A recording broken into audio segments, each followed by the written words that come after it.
In this kayak fishing video, I'm going to show you how I caught this striped bass. I will also show you how all sit-on-top kayaks have built-in rod holders, the scupper holes. Do you need a rod holder for your sit-on-top kayak? Use the scupper holes.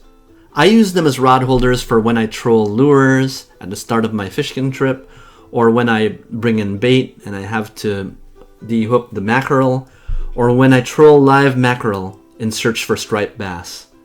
My kayak did not come with fishing rod holders built in. However, I could attach rod holders on the built-in side rails as attachments. Instead, I want to keep it simple and quick. I have 4 scupper holes in front of me and 2 or 3 or 4 other scupper holes in the compartment behind me. They are meant to allow water to drain out automatically for all sit-on-top kayaks. I do have a fishing crate in the storage area behind me which has rod holders, but in certain situations, like when a striped bass hits or if you snag some rocks or some rope, there is a risk that the fishing crate can tip over and you could lose your fishing rod. It's happened to me, believe me. I like using the scupper holes because they put the fishing rods in front of me when I troll, and I can see them as I have my 2 arms free to paddle. Please note, however, that your fishing rods, if you do this, they're sticking out of the bottom of your kayak, so be careful not to break your fishing rod when you paddle in shallow water over rocks or the ocean floor. When a fish is on, you'll see the rod bend and the drag start to engage and make a noise. On this kayak fishing trip, I immediately caught some live mackerel as bait.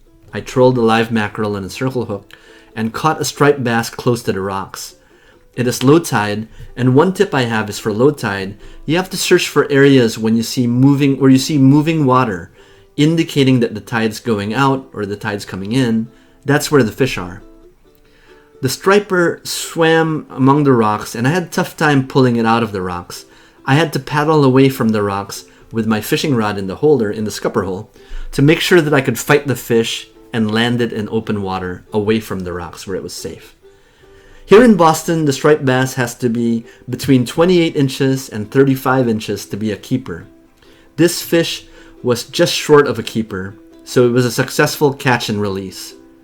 I hope you enjoyed this video. If you did, please click like, comment, or subscribe.